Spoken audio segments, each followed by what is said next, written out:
Picture this, a sleepy Texas suburb, the kind where folks wave from porches and kids ride bikes till dusk. In the middle of it, a family everyone envied, a cop who's practically a local saint, a wife holding it all together, and their sweet little girl. Sounds perfect, right?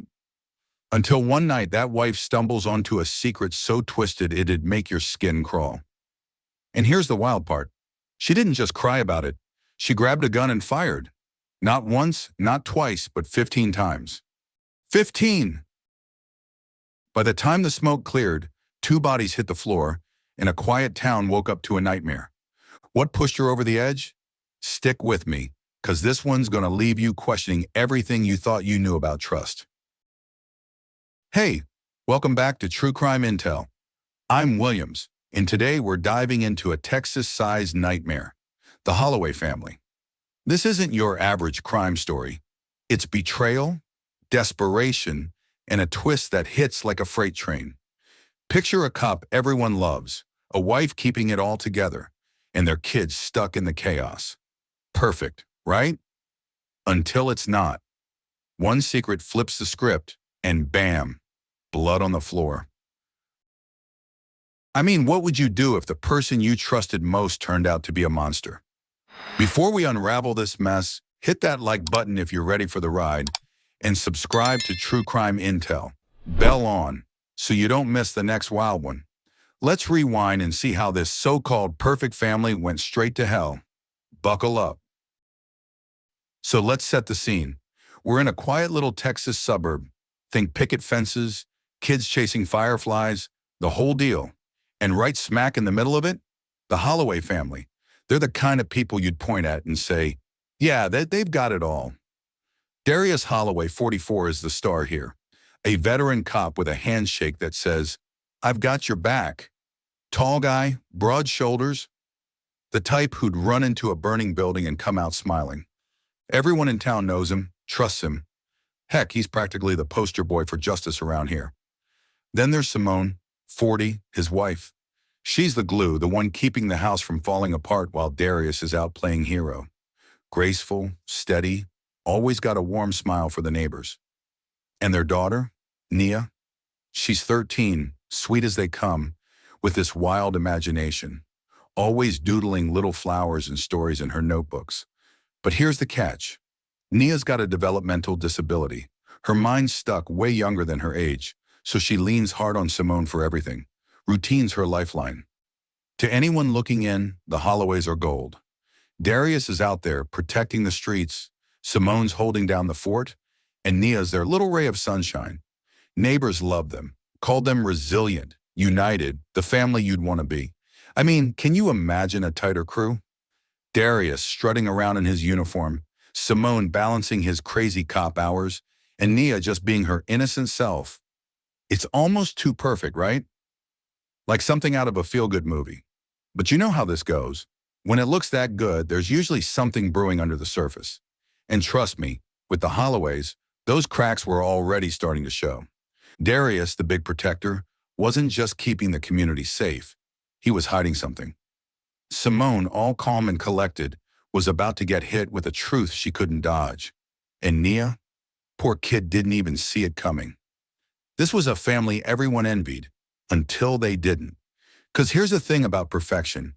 It's a lie that only holds up till someone kicks the door in. And for the Holloways, that door was about to get blown wide open. What do you think? Could a guy like Darius really be flawless? Or was something way darker simmering in that house? Stick around, because we're about to find out how this fairy tale turned into a full-on horror show. All right, so the Holloways are this shiny little family unit until they're not. Let's rewind a few months before the whole thing blows up.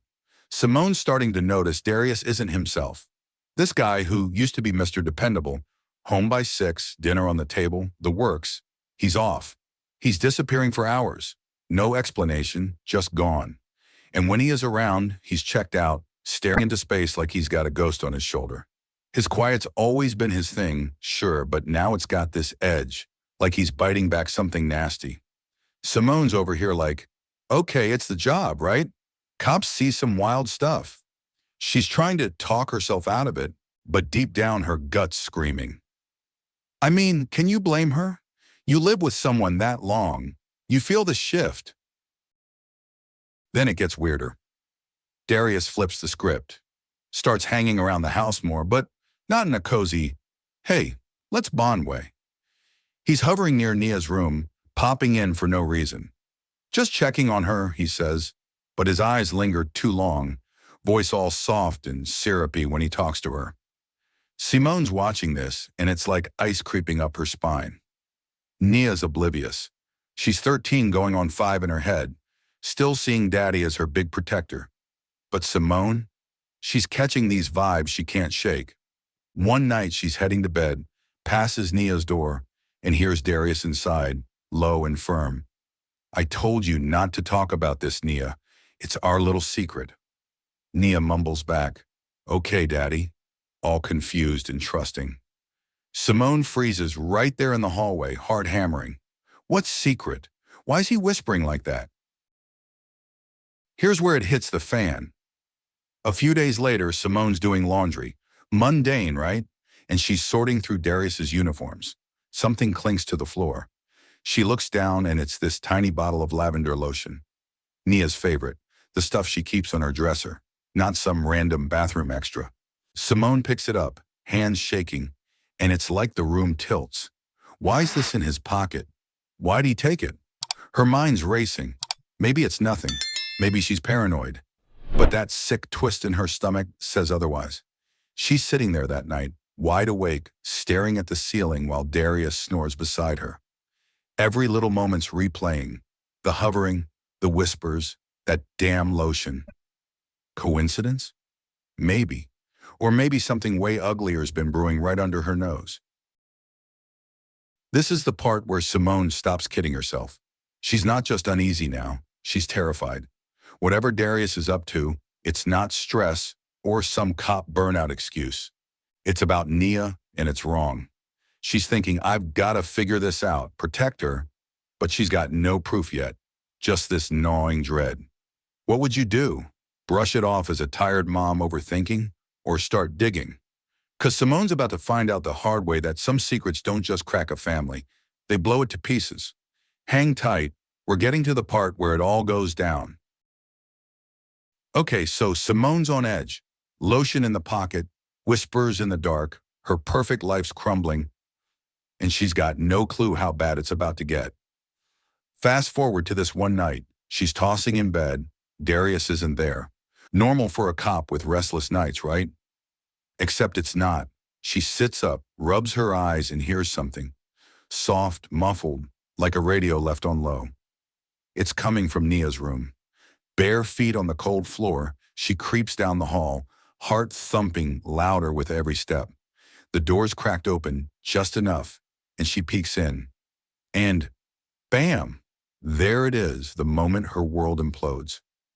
Darius, her husband of 20-something years, the guy she'd have bet her life on, is in bed with Nia, their 13-year-old daughter. Yeah, you heard that right. Nia's curled up, half asleep, innocent as ever, not even grasping what's happening. Simone's brain just stalls, like, is this real? Is this her Darius? She doesn't think. She shoves the door wide, voice cracking as she yells, "What the hell are you doing?" It's raw, shaky, pure gut punch fury. Darius jolts back like he's been electrocuted, scrambling off the bed, hands up like he's warding off a ghost. Nia's awake now, blinking, confused, reaching for her mom with those big, scared eyes. Simone's in there like a shot, pulling Nia close, wrapping her up like she's a shield. Darius is stammering. Oh, he's got excuses for days. Simone, listen, it's not what it looks like, he says, all panicked and sweaty. I'm under so much stress, you don't get it. Stress? Stress? Simone's staring at him like he's lost his damn mind. You think stress explains this? She snaps, voice trembling but sharp as a blade. What's wrong with you? How could you? Here's where it gets uglier. Darius switches gears, goes from begging to menacing real quick. You need to calm down, he growls, stepping closer, voice dropping low. You don't want to blow this out of proportion, Simone. Think about what this means for us. Blow it out of proportion? I mean, can you believe this guy? She's holding their terrified kid, and he's playing the let's keep it quiet card. Simone's not having it. You're telling me to stay silent while you destroy our family? She fires back, disgust dripping off every word. What kind of monster are you? Nia's sobbing now, clinging to her mom, and Simone's gripping her tighter, like she's the only thing keeping her sane. Darius takes another step, all dark and threatening. If you try anything, you'll regret it, he says. You don't know what you're messing with. But Simone? She doesn't flinch. That fear she's been choking down, it's gone, burned up by this white-hot rage. She locks eyes with him and says, cold as ice, I'm not staying silent. You'll never touch her again, I swear it. In that moment, she's done. Done with the lies, the trust, the whole damn marriage. She's thinking one thing, protect Nia no matter what. Was he bluffing with that threat? Maybe. Or maybe he thought he could scare her into submission. Spoiler, he picked the wrong woman. What would you do, staring down the person you loved, knowing they're a predator? 'Cause Simone's about to show us, and it's not gonna be pretty. Stick around. This is where the fuse gets lit. So Simone's world's in pieces. Her husband's a monster, her daughter's in danger, and she's barely holding it together.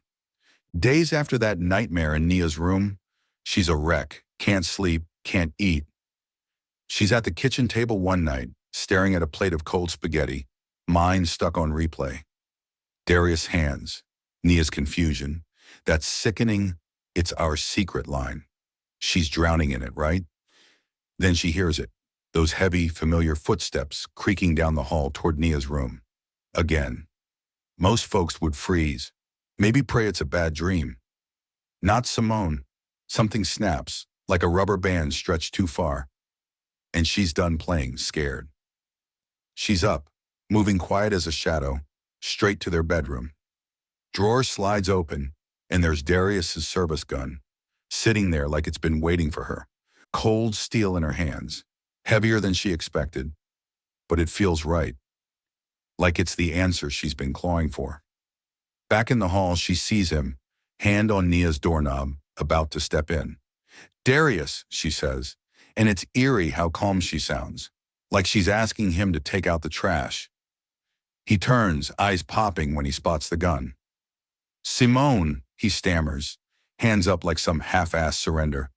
Put it down, let's talk. Talk? After everything? She lets out this hollow laugh, chilling, right? And says, you want to talk now? After what you've done? You think there's anything left to say? He's sweating, trying to play it cool.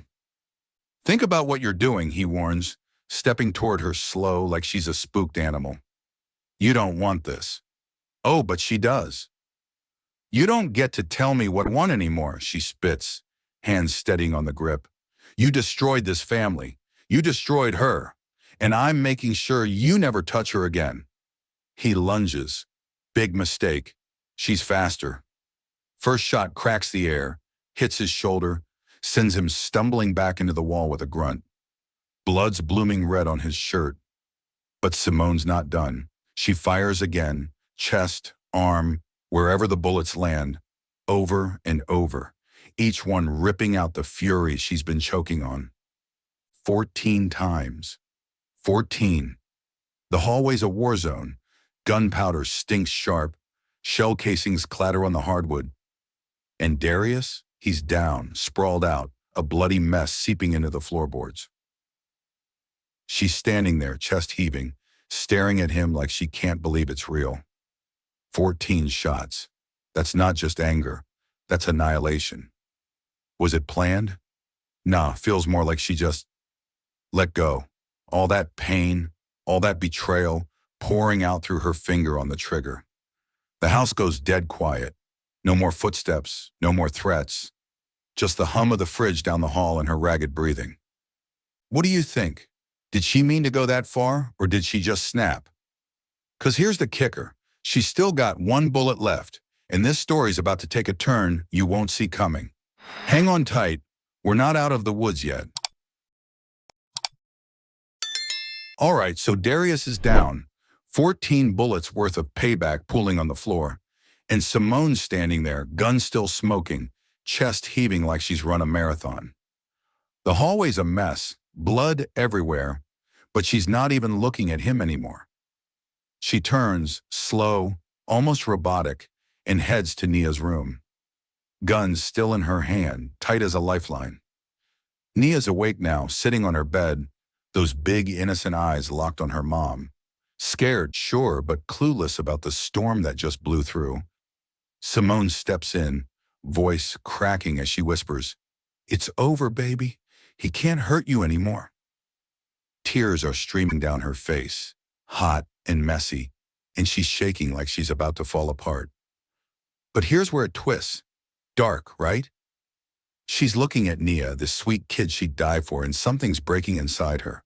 She's thinking, out loud almost, what kind of life's she got now? After this, people staring, whispering, judging her 'cause of him. It's like her brain's spinning this warped logic, telling her Nia's better off, safer, if she's not here to face it. "I love you so much," she murmurs, voice barely holding. And then, get this, she raises the gun again. "I'm so sorry," she sobs, and boom, one last shot, the 15th. Nia's gone, just like that, still as a doll on her bed. Simone drops to her knees, gun clattering beside her, and it's over. Her whole world snuffed out in a heartbeat. Minutes tick by. Feels like hours, right? And the neighbors finally snap out of their shock. Someone dials 911, voice trembling.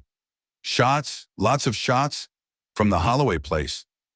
Cops roll up, lights flashing, and find Simone in the living room. She's just sitting there, blank-faced, hands limp in her lap, blood splattered on her like some grim paint job. Guns right next to her, barrels still warm. They step in cautious, like she might snap again. But she doesn't fight. "I did it," she says. Quiet, calm, too calm. "I killed them, both of them."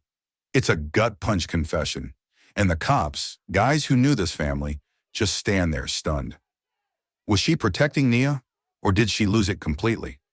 'Cause 15 shots, 14 for him, 1 for her, that's not just rage, that's a whole damn reckoning. What do you reckon? Did she think she was saving Nia from a cruel world? Or was it despair pulling the trigger? Either way, that night turned a quiet suburb into a crime scene nobody saw coming. Stick around, 'cause we're diving into what happens next. Trials, tears, and a town left picking up the pieces. So, the gun's quiet, the house is a tomb, and Simone's sitting there like a ghost while the cops try to wrap their heads around it. That Texas suburb? Done. Shattered like a cheap glass. Word spreads fast, neighbors peeking out curtains, whispering over fences. "Darius? Our Darius?" By morning, it's chaos. They find him in the hall, riddled with holes, blood soaked into the wood like a bad stain. Nia's in her room, peaceful almost, like she's just sleeping through the horror. And Simone? She's not fighting, not explaining, just staring, saying, "I had to protect her," like it's a prayer she's clinging to. Protect her? From him, sure, but from life? That's where it gets messy. The town's reeling. Darius Holloway, the cop who'd bust up bar fights and wave at kids. A monster? Simone's spilling it all. How she caught him with Nia, the lotion, the secrets, and the evidence backs her up. Diaries he kept, creepy little notes, medical reports hinting at stuff nobody wanted to see. Turns out their family reunion came with a side of betrayal nobody RSVP'd for. People start lighting candles for Nia, piling flowers by the house. Sweet kid, loved her drawings, didn't deserve this. But Darius, half the town's crying for the hero they lost, the other half spitting on his name. How'd we miss it? They're asking. Good question. 'Cause power like his hides a lot of shadows. Then the trial hits. Oh, it's a circus. Courtrooms packed, reporters elbowing for space. Everyone's got an opinion. Prosecution comes out swinging. Simone Holloway's a cold-blooded killer, they say. 14 shots? That's not a snap. That's a plan. They're painting her like she sat there plotting, grabbing that gun with intent. And Nia, they hammer. No excuse for that. Harsh, right? But the defense fires back hard. She's a mom pushed past breaking, they argue. Betrayed, broken. Darius abused their daughter for who knows how long. They've got witnesses, friends saying Simone lived for Nia, psychologists talking trauma, how it fries your brain till you're not thinking straight. She wasn't just saving Nia that night on ice, they say. She was clawing back her sanity from a man who stole everything. Simone takes the stand, and it's raw. Voice shaking, tears falling. She's like, I saw him with her, my baby, and I couldn't unsee it. I regret not catching it sooner, but he ruined her. I had to stop him. You can hear the room choke up. Jurors, even the tough ones, wiping their eyes. 3 days they deliberate, tossing around, was it murder? Was it mercy? Verdict drops, second-degree murder for Darius, manslaughter for Nia. 25 years, parole after 15. Judge says her pain's real, but the law's the law. Simone just sits there, tears streaming, as they cuff her. Like it's not just a sentence, but the end of her whole damn life. Town split down the middle after that. Some folks hold vigils for Nia, crying for the kid caught in the crossfire. Others, they're debating Simone. Was she a hero mom or a villain who went too far? Justice? One side's yelling. She's a victim too, the other's shouting back. Meanwhile, that house sits empty, a creepy monument to the mess. What do you think? Did she get what she deserved, or did the system fail her twice? 'Cause this ain't just a trial wrap-up. It's a town left wondering how they slept on a nightmare next door. So that's the Holloway mess. 15 shots, 2 bodies, in a town that'll never sleep the same. Simone's locked up. Darius is a ghost nobody wants to claim, and Nia's just a memory in a pile of flowers. But here's where it sticks with you. What the hell does it all mean? Could someone have stopped this? I mean, if Simone caught those vibes sooner, if someone asked why Darius was so damn quiet lately, would it have ended different? Or was this train wreck always coming, secrets piling up till the whole thing blew? It's a gut punch. Makes you wonder how well you really know the folks next door, right? This story's a twisted mirror. Trust smashed, love turned lethal. Simone says she had to protect Nia, but did she? Or did she just snap and drag her kid down with her? You tell me, was she a mom fighting a monster, or a monster herself by the end? Drop your take in the comments. I'm reading them all. 'Cause this one's got me stumped too. It's like, yeah, Darius was vile, power tripping till it broke everything. But Simone's call? 15 bullets? That's a choice that haunts. What would you have done? Run, fight, or pull that trigger too? Hey, if this hit you hard, smash that like button. Let me know you're out there feeling this with me. Share it with someone who loves a good what if. 'Cause this ain't just a crime, it's a warning. Subscribe to True Crime Intel if you haven't. Hit that bell, 'cause I'm Williams, and I've got more dark corners to drag you through every week. This one's a reminder. Perfect families? Nah, they're just better at hiding the cracks, till they're not. So stay curious, stay sharp, and I'll catch you next time when we peel back another layer of the crazy stuff people do.